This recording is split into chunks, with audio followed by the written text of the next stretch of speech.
Assalamualaikum warahmatullahi wabarakatuh. Perkenalkan, nama saya Nadia Gayananda, NIM 2120222198, dosen pengampu Ibu Syarifah Fatimah. Saya dari Fakultas Ekonomi dan Bisnis, Prodi Manajemen. Di sini saya akan mempresentasikan pelajaran agama Islam dari modul 1 sampai ke modul 5. Yang pertama yang akan saya bahas yaitu modul pertama tentang pengertian agama. Pengertian agama adalah apa yang disyariatkan Allah dengan perantara nabi-nabinya berupa perintah-perintah, larang-larangan, petunjuk-petunjuk untuk kebaikan dunia maupun akhirat.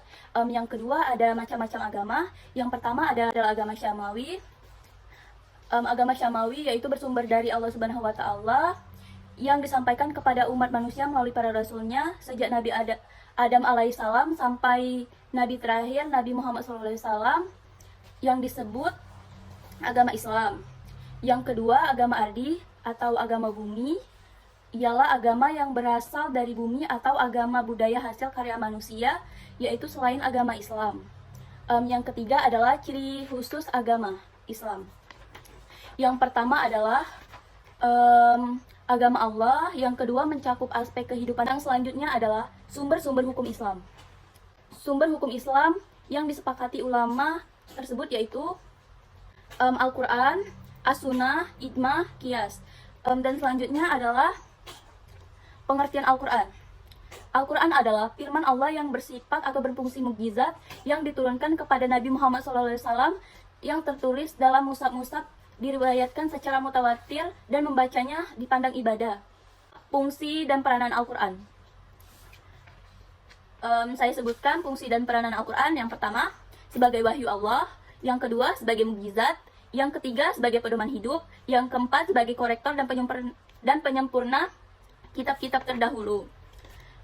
Yang selanjutnya, nama-nama Al-Quran. Nama-nama Al-Quran yaitu Alkitab, Al-Furqan, Al-Zikru. Di sini saya akan menyampaikan cara turunnya Al-Quran. Cara turunnya Al-Quran kan dalam 2 periode. Yang pertama, pada periode Makkiyah. Pada periode Makkiyah ialah ayat-ayat yang diturunkan sebelum Nabi hijrah ke Madinah. Yang kedua, periode Madaniyah ialah ayat-ayat yang diturunkan sesudah Nabi hijrah ke Madinah. Nah, dan selanjutnya atau yang keenam adalah sejarah pengumpulan Al-Quran. Sejarah pengumpulan Al-Quran pada masa Rasulullah SAW, yaitu dengan dihafal oleh para sahabat Nabi dan ditulis di berbagai sarana yang masih sederhana seperti daun pelepah kurma, kulit kambing, dan sebagainya. Yang kedua, pada masa Abu Bakar As-Siddiq, penelitian ini dilakukan oleh panitia tunggal Zaid bin Sabit yang berpedoman pada hafalan dan tulisan para sahabat. Ayat demi ayat disusun sesuai dengan petunjuk Nabi, tetapi surat demi surat belum diurutkan sesuai dengan petunjuk Nabi. Nah, yang terakhir atau yang ketiga adalah pada masa Utsman bin Affan. Pada masa Utsman bin Affan,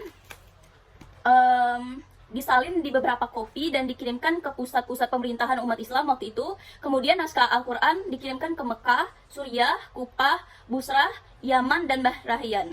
Selanjutnya saya akan membahas bab 2 atau modul yang kedua adalah pengertian sunnah.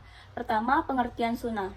Menurut ulama, sunnah yaitu setiap yang datang dari Rasulullah SAW yang bukan fardu dan tidak pula wajib. Nah, yang kedua adalah macam-macam as-sunnah.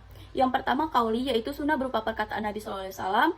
Yang kedua fi'li, yaitu seluruh perbuatan yang dilaksanakan oleh Nabi SAW. Yang ketiga adalah takriri, yaitu perkataan atau perbuatan disetujui oleh Nabi SAW. Nah, fungsi hadis terhadap Al-Quran yaitu ada 3. Yang pertama bayan tafsir, yang kedua adalah bayan takrir, yang ketiga adalah bayan tasyri.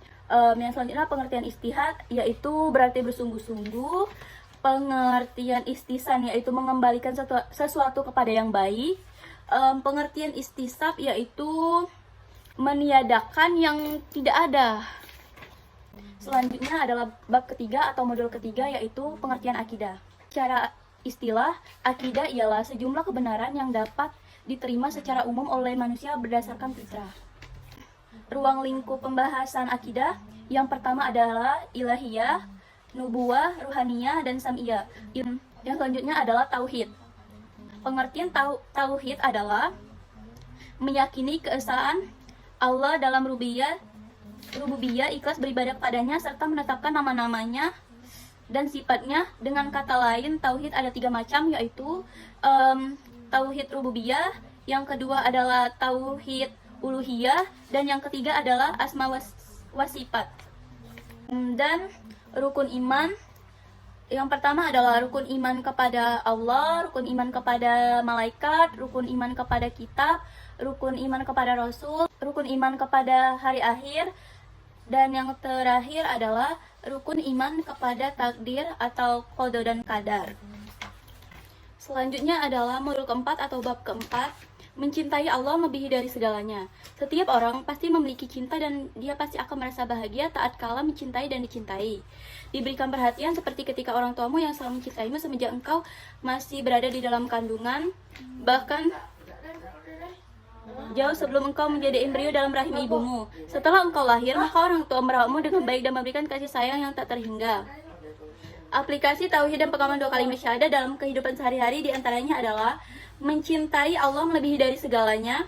Jika nama Allah disebut, bergetar hatinya, rela dengan hukum Allah dan Rasul, melaksanakan ajaran agama Islam secara totalitas, istiqomah dalam keislamannya sampai akhir hayat, menghindari perbuatan yang menjurus ke syirik.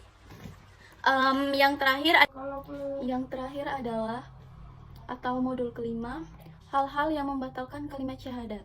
Hal-hal yang membatalkan syahadatin adalah hal-hal yang membatalkan Islam. Karena 2 kalimat syahadatin itulah yang membuat seseorang masuk Islam. Mengucapkan keduanya adalah pengakuan terhadap kandungan dan konsisten mengamalkan konsekuensinya berupa segala macam-macam syiar-syiar Islam.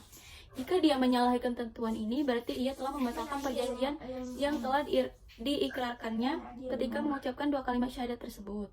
Yang pertama adalah bertawakal bukan kepada Allah. Yang ketiga, tidak mengakui bahwa nikmat adalah karunia Allah. Yang keempat, beramal dengan tujuan selain Allah. Yang kelima, menetapkan suatu hukum tidak berdasarkan hukum Allah.